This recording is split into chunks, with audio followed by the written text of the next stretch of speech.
Assalamualaikum warahmatullahi wabarakatuh. Perkenalkan, nama saya Francisca. Di sini saya akan menjelaskan tentang laju reaksi. Laju reaksi dalam kehidupan sehari-hari yang kita jalani selama ini tentunya tidak akan lepas dari berbagai jenis reaksi kimia, di mana reaksi kimia yang dapat terjadi di sekitar kita ternyata mampu berjalan dengan begitu cepat, bahkan bisa sekali kita amati secara langsung. Sebagai contohnya adalah larutan gula di dalam air teh. Ada juga reaksi kimia yang dapat berjalan dengan lambat, seperti terjadinya proses pengangkatan pada besi, hingga reaksi kimia yang berjalan dalam begitu cepat, seperti reaksi eksplosif yang terjadi pada bahan bakar.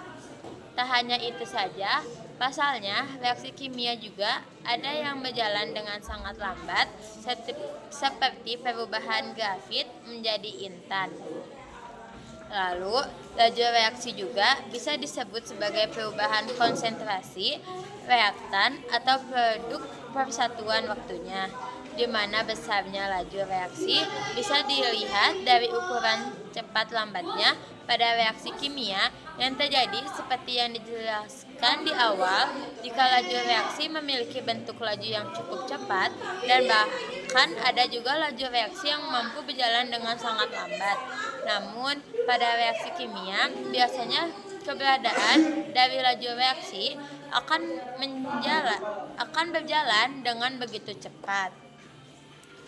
Terus, faktor pertama yang memungkinkan memberikan pengaruh terhadap laju reaksi adalah konsentrasi. Secara mudahnya, ketika semakin besar konsentrasi reaktan, maka laju reaksi yang dihasilkan juga semakin besar. Hal tersebut bisa terjadi ketika adanya konsentrasi yang besar.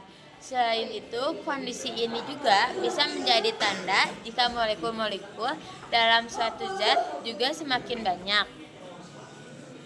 Banyaknya molekul inilah yang menjadikan adanya peluang tumbukan. Terus ada temperatur. Faktor kedua adalah temperatur, yang juga mampu mempengaruhi keberadaan laju reaksi. Ketika temperatur dalam kondisi lebih tinggi akan menyebabkan adanya molekul yang lebih cepat dan bergerak. Hal ini memungkinkan terjadinya tumbukan yang lebih sering pada beberapa molekul. Adanya energi yang lebih tinggi menjadikan reaksi kimia lebih mudah terjadi, sehingga temperatur lebih tinggi dapat kita asumsikan dalam menyebabkan kondisi laju reaksi yang semakin besar. Luas permukaan kotak juga akan mempengaruhi laju reaksi. Jika suatu zat dengan fase pada bereaksi, maka hanya molekul yang ada pada permukaan zat tersebut yang mampu bereaksi, sedangkan untuk partikel yang ada pada bagian dalam serta tertutup oleh partikel permukaan tidak akan melakukan suatu reaksi. Luas permukaan zat pada yang melakukan kontak bisa kita sebut sebagai laju reaksi.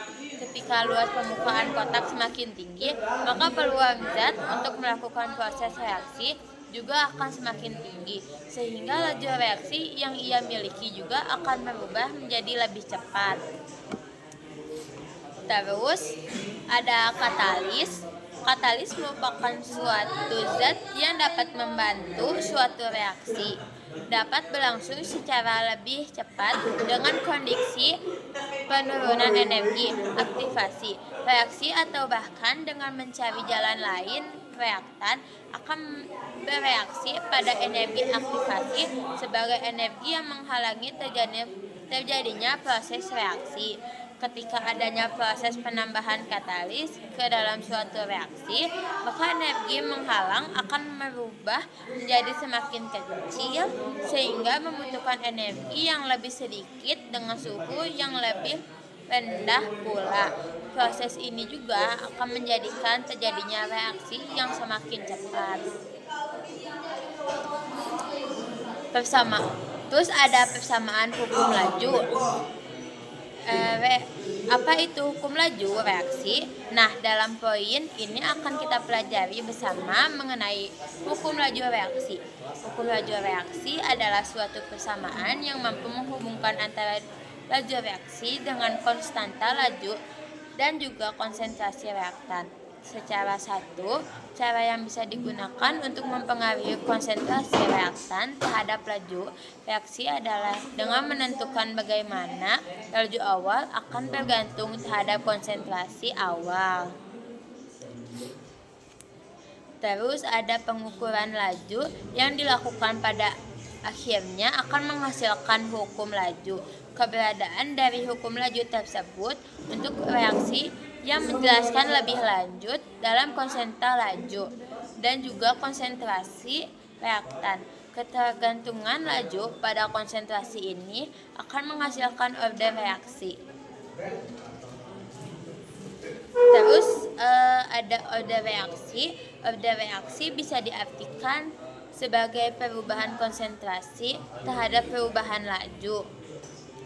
Reaksi berorder 0 dikaitkan sebagai reaksi berorder 0 adalah ketika tidak terjadi perubahan pada laju reaksi berapapun perubahan konsentrasi reaksi pada order reaksi 0 ini nantinya laju reaksi tidak akan mendapatkan pengaruh oleh konsentrasi zat atau konstanta. Laju reaksi akan secara dengan tetapnya laju reaksi atau K.